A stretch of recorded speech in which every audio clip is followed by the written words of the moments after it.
Hello and السلام علیکم. Programme talk شاک کے لیے میں ہوں اعزاز سید. آج کا پروگرام وہ لوگ ضرور دیکھیں جو پاکستان کی سیاست، پنجاب کی سیاست اور بالخصوص پنجاب میں جنوبی پنجاب کی سیاست میں دلچسپی رکھتے ہیں. تاریخ اور پولیٹیکل سائنس کے طلباء کو بھی یہ پروگرام ضرور دیکھنا چاہیے. آج جنوبی پنجاب کے جو 12 اضلاع ہیں ان میں موجود اہم سیاسی خانوادوں کے اوپر ہم بات کریں گے. وہاں پر ہونے والی جو سیاست ہے اس کے اوپر بات ہوگی، وہاں پر ہونے والی کاشتکاری کے اوپر بات ہوگی، وہاں پر ہونے والی جو صحافت ہے اس کے اوپر بات ہوگی، اور سب سے اہم بات یہ کہ جنوبی پنجاب ایک الگ صوبہ بننا چاہیے یا نہیں بننا چاہیے اس کے اوپر بات کے ساتھ ساتھ جنوبی پنجاب میں آم پیدا ہوتا ہے، جنوبی پنجاب میں گندم پیدا ہوتی ہے، وہاں پر کاشتکار اور جو کسان ہے اس کی صورتحال اس کے اوپر بھی بات ہوگی. اور یہ سب بات کرنے کے لیے ہم نے دعوت دی ہے جنوبی پنجاب میں ایک جانا مانا نام، گزشتہ کم و بیش 4 دہائیوں سے صحافت کر رہے ہیں. جنوبی پنجاب کے جو معتبر ترین صحافیوں میں سب سے نمایاں جو نام جانے جاتے ہیں ان میں سے ایک میاں غفار کم و بیش 3 دہائیوں سے ایڈیٹر رہے ہیں. اور مجھے یہ اعزاز حاصل رہا ہے کہ میں جس پہلے اخبار میں کام کرتا تھا اس کے بھی ایڈیٹر میاں غفار صاحب تھے، میرے استاد بھی ہیں. لیکن میرے استاد ہونے کے علاوہ اس سارے علاقے کے اوپر دسترس رکھتے ہیں کیونکہ زندگی کا بیشتر حصہ انہی علاقوں میں گزارا. روزنامہ قوم کے مدیر اعلیٰ ہیں، اپنا اخبار چلا رہے ہیں. ویسے انہوں نے جو جرنلزم ہے اس کا آغاز جنگ سے کیا تھا اور مختلف بڑے روزناموں میں کام کرتے رہے. آئیے ان سے بات کرتے ہیں.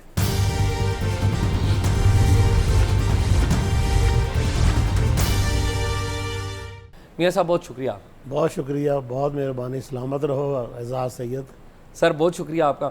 میں میاں صاحب وہ دن نہیں بھولتا کہ جب ہم جرنلزم کر رہے تھے، آپ ہمارے ایڈیٹر تھے اور ہم نے بڑے الٹے سیدھے کام بھی کیے اور آپ نے ہماری بڑی سرپرستی کی. آپ کا سارا بوجھ تو میرے اوپر آتا تھا، لیکن ایک آپ نے کبھی قلم کی حرمت پہ آپ نے نا آنچ نہیں آنے دی. نہیں سر، میں اور پہلے دن سے مجھے پتا تھا کہ آپ کا مقام کیا ہے، مجھے اندازہ ہو گیا تھا. ایک تو آپ محنتی بہت تھے، دوسرا آپ خبر کی کھوج میں جتنے آپ ان سارے رپورٹر میں سے، مانگڑ بھی وہیں تھا، شمشاد مانگڑ تھا، ہمارے سینئر میں بڑا سیکھا لیکن بڑے لوگ. لیکن آپ جس طرح خبر کے پیچھے اس کو چیز کرتے تھے نا، اور کوئی نہیں کرتا تھا، اور اللہ نے اس کا آپ کو ثمر دیا. سر میں بڑا مشکور ہوں. میں آپ کو سر بڑی مزے کی بات بتاؤں، ہم نے اس پلیٹ فارم سے آپ کو بڑا یاد کیا. آپ کو یاد ہو آپ نے حوالہ دیا 1-2 مرتبہ. جی، اور ہم نے ایک سٹوری کی تھی، سٹوری آپ نے کی تھی، آپ نے سرپرستی کی تھی. آئیڈیا تھا کہ آپ کو یاد ہو کہ میں امریکن انٹیلیجنس میں جا کے انڈر کور بھرتی ہو گیا. بالکل بھرتی. آپ نے فون کیا، مجھ سے اجازت لے کے گئے تھے، کیا کریں؟ میں نے کہا بھرتی ہو جاؤ. جی. تو ہم نے وہ سٹوری کی اور پھر آپ نے اپنی خبر میں، اس خبر میں میرا ذکر کیا کہ اس طرح اعزاز وہاں پر گیا تھا اور وہاں پر بھرتی ہو، اور کس طرح امریکن انٹیلیجنس پاکستان میں کیسے کام کر رہی ہے. اور آپ نے بڑی سرپرستی کی، بڑا پریشر بھی آپ کے اوپر آیا. بڑا پریشر آیا، کوئی شک نہیں. بالکل بہت پریشر آیا. تو سر میں بات چیت کا آغاز اس سے کرتا ہوں کہ آپ اولڈ سکول بھی آپ نے دیکھا، ٹی وی چینلز میں بھی رہے ہیں. جی. جرنلزم آپ کو کیسا لگ رہا ہے؟ آج کا جرنلزم کیسا ہے؟ ڈائنگ جرنلزم ہے نہیں یا کوئی جان ہے اس میں واپس؟ دیکھیں، میں عرض کروں، مجھے میرے ایک آپ کے سوال کو میں ایک سوال کرتا ہوں، پھر اس میں سے جواب نکالتے ہیں. جس چیز کی قسم اللہ تعالیٰ تبارک و تعالیٰ نے قرآن مجید میں اٹھائی ہو، اس کو زوال ہو سکتا ہے؟ نہیں ہو سکتا. اللہ تعالیٰ ہمارا بلیف یہی، اللہ تعالیٰ نے قلم کی قسم قرآن میں اٹھائی ہے. قلم کو زوال نہیں ہو سکتا. ان ہاتھوں کو زوال ہے، ہماری نیتوں کا زوال ہے، اور ہم اس کو قلم کا زوال کہہ رہے ہیں. قلم کا زوال نہیں ہے. آج بھی خبر، میں آپ کو آپ تجربہ کر لیں، آپ اسلام آباد میں جہاں کہیں بھی رہتے ہیں، اپنے گھر کے باہر دیوار پہ ایک آپ نا بلیک بورڈ بنوا دیں اور وہاں ایک خبر لکھ دیں چاک کے ساتھ، جو خبر ہو، شام تک 10,000 بندہ اس کو پڑھ لے گا. جب ہم صلح کرنے لگ گئے، جب ہم نے خود ہی جنگل میں رہ کر، تو ہم نے یاری انہی سے لگا دی جن کو ہم نے بے نقاب کرنا تھا. تو اس صحافتی جنگل میں تو ہم کیسے سروائیو کر سکتے تھے؟ ہمارے ہاتھوں سے ہم نے خود ختم کیا. دوسری بات یہ ہوئی کہ اخبارات اصل میں سب سے زیادہ لانگسٹ ٹینیور اخبارات کا ہے.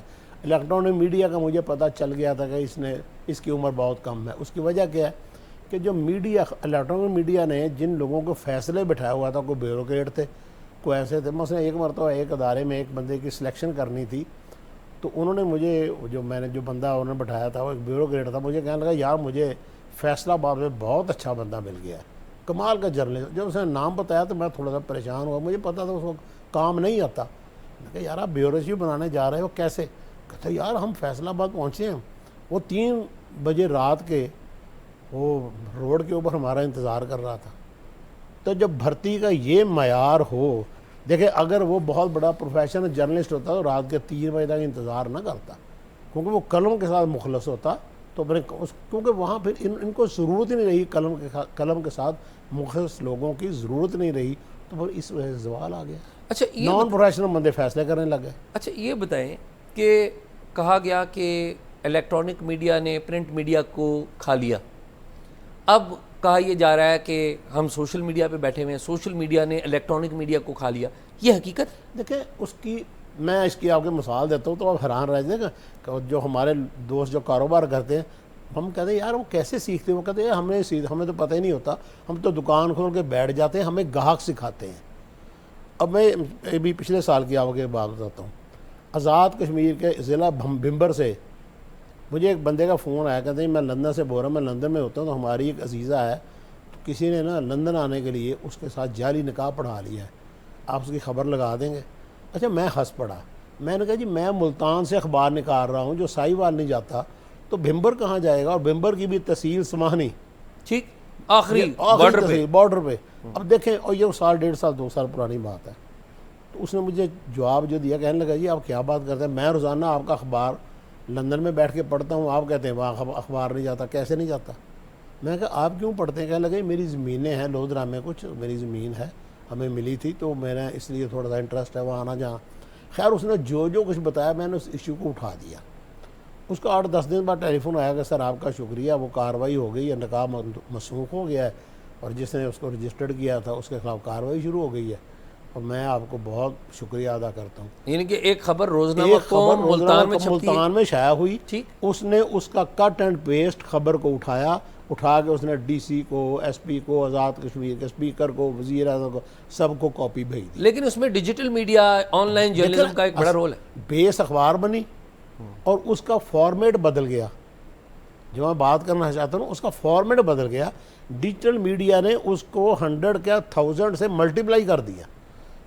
پہلے فزیکل اخبار پہنچتا تھا, اب وہ نہیں پہنچتا. خبر آج بھی اگر آپ دو گے اور خبر ہوگی, جیسے آپ کے پاس پروگرام ہے, میں دیکھتا ہوں ان کی ریٹنگ لاکھوں میں گئی ہے, کروڑوں میں گئی ہے. کیوں گئی ہے؟ اس میں کوئی نہ کوئی آپ خبر کوئی نہ کوئی آپ کیوں دیتے تھے. ٹھیک ہے, جب آپ خبر نہیں ہوگی کون دیکھے گا؟ تو خبر کی اہمیت کبھی بھی رہتی دنیا تک ختم نہیں ہوئی اور نہ ہوگی. اصل میں اس کا میڈیم تبدیل ہوا ہے.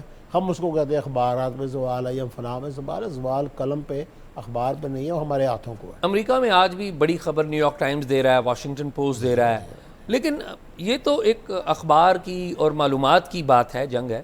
کیا ایسا نہیں ہے کہ جو پڑھنے والے ہیں ان کی دلچسپیاں بھی ختم ہوئی ہیں, ٹرسٹ ختم ہوا ہے میڈیا کے اوپر؟ دیکھیں میں آپ کو بتاؤں گا, جو فرق اللہ تعالیٰ کے نظام کو اگر آپ فالو کریں نا, تو جو ہی میں چولستان میں کھڑا تھا, اللہ جنت نصیب کرے, میری بیوی میرے ساتھ گاڑی میں بیٹھی تھی, ڈیزرٹ پہ ہم گئے تھے, تو میں نے دیکھا اونٹنی نے بچہ پیدا کیا. اونٹنی کے پاس کوئی موجود نہیں تھا ڈاکٹر, کوئی دوسرا اونٹ بھی نہیں تھا. وہ بچہ 10 منٹ کے اندر اٹھ کے کھڑا ہو گیا. اس کو پتا تھا, وہ ماں کا دودھ پینے لگ گیا. جو ہی کسی پرندے کا, کسی چرند کا, کسی درندے کا بچہ پیدا ہوتا ہے, اس کے دماغ میں جو کمپیوٹر سسٹم لگا ہوا ہے قدرت نے, وہ آن ہو جاتا ہے. اس کو پتا ہوتا ہے اس نے کیا کرنا ہے. انسان کا بچہ سیکھتا ہے. انسان جو ہے اس کو بھلا کے پیدا کیا جاتا ہے. وہ کس دنیا سے آیا, جب وہ بالکل اس کی وہ جو ہارڈ ویئر یا سافٹ ویئر ہر چیز صاف ہو جاتا ہے, وہ دنیا سے آتا ہے, وہ پھر سیکھتا ہے. اور سب سے پہلے ہر چیز کو بچہ جو ہے ہر چیز کو دانت سے اپنے منہ سے کر, وہ چھپکلی بھی ہوگی اٹھا کے منہ میں ڈال لے گا, کیونکہ اس کی پہلی حص جو ہے وہ اپنی سونگھنے کی, چکھنے کی, کھانے کی اس کی بنتی ہے. پھر ایسا ایسا باقی اس کی دیکھنے کی حص بنتی ہے. تو انسان ساری زندگی تجسس میں رہتا ہے, وہ سیکھتا ہے. جانور, کوئی جانور, کسی پرندے کا بچہ, بے کا بچہ, اس کو پتہ ہے اس کی ماں نے, اس نے کوئی ماں کو گھونسلہ بناتے ہوئے نہیں دیکھا.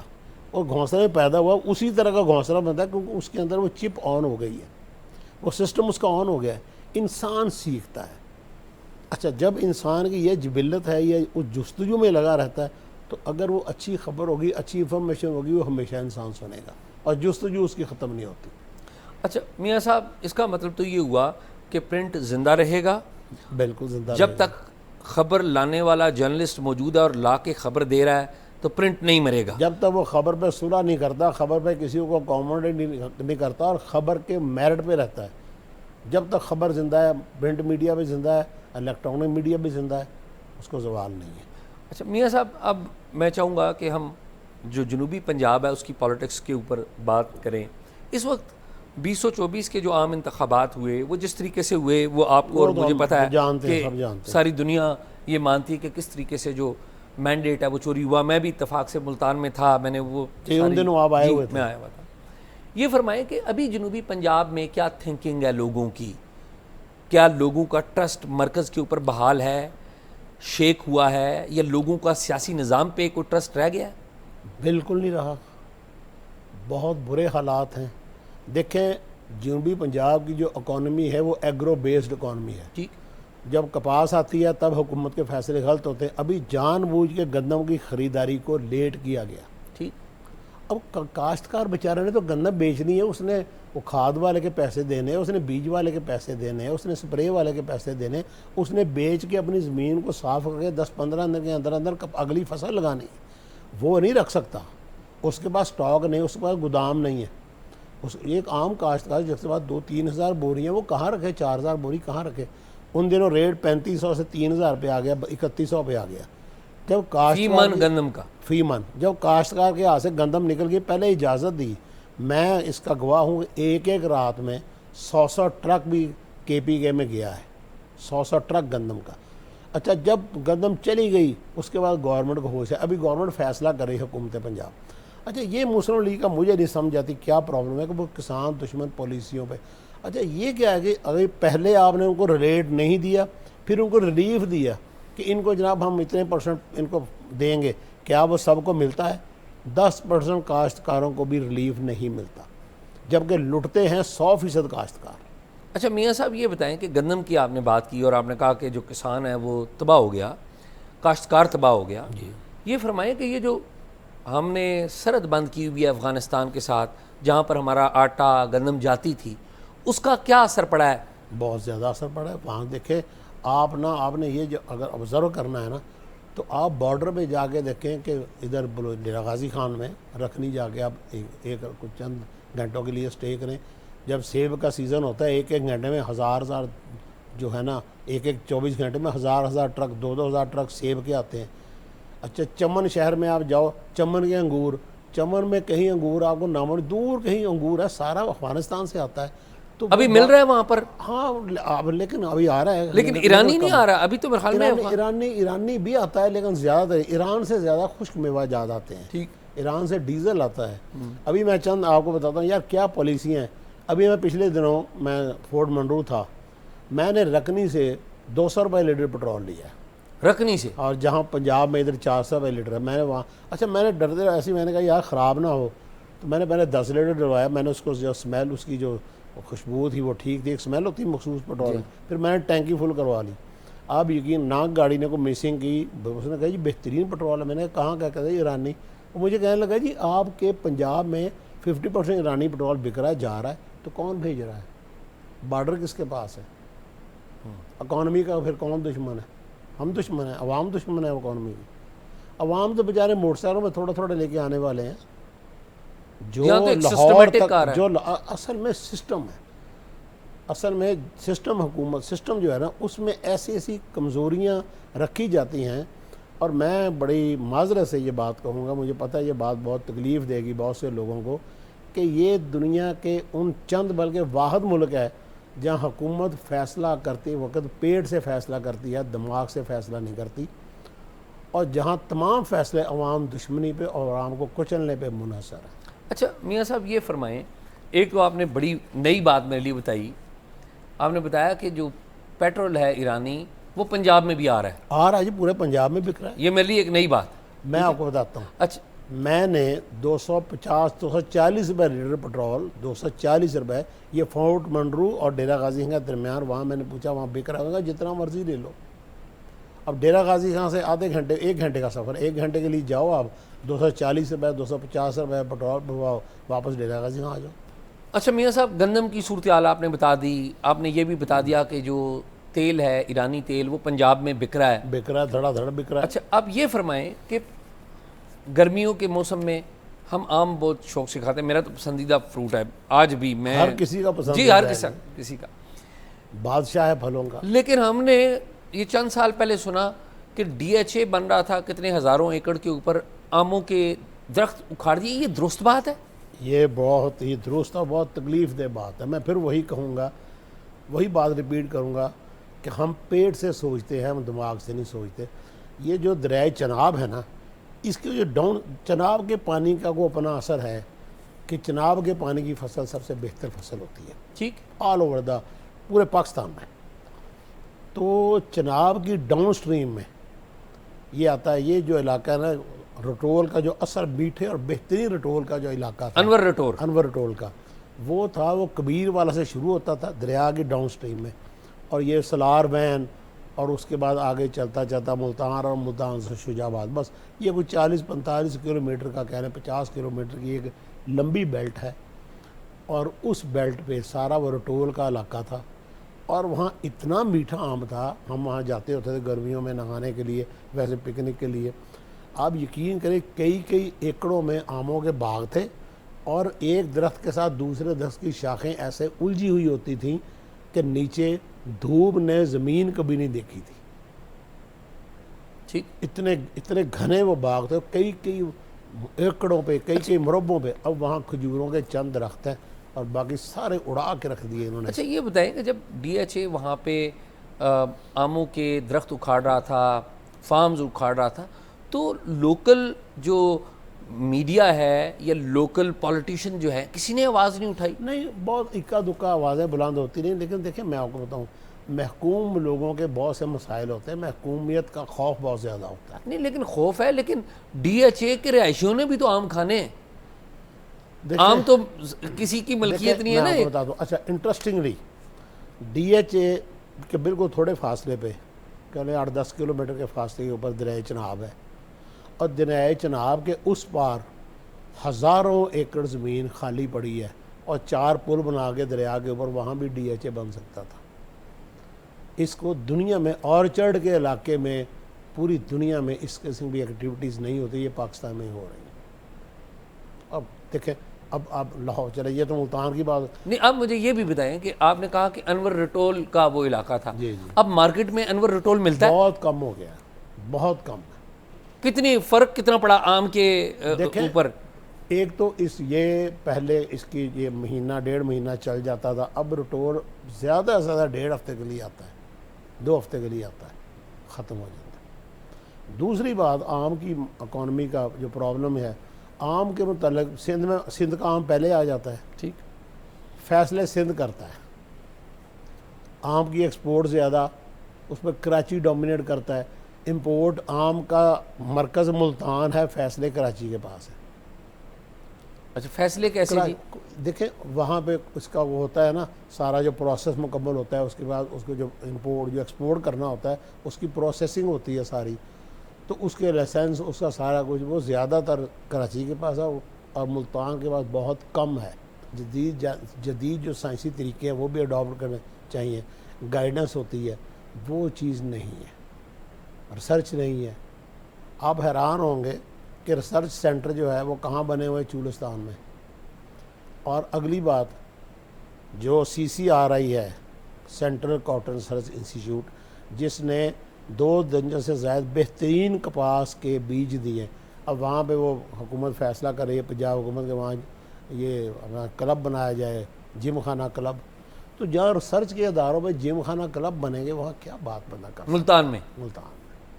اچھا میاں صاحب، ہم نے آم کے بارے میں بھی بات کر لی، آئی وش کہ وہ جو جگہ خالی ہے، پالیسی میکرز چلیں ڈی ایچ اے آپ نے بنا لیا، اس جگہ پہ ہی آم کے فارمز لگا لیں۔ اچھا آج وہاں تو کھجور لگ رہی ہے، کھجور لگ رہی ہے، جس کا نہ سایہ ہے اور جس کا نہ کوئی اس طرح پھل ہے، بس سایہ دار علاقہ۔ یہ فیصلہ کس نے کیا؟ فیصلے کون کر رہا ہے وہاں؟ جو فیصلے کرتے ہیں وہ پیٹ سے کرتے ہیں، تو بس وہ پھر وہاں نہیں لیکن کیا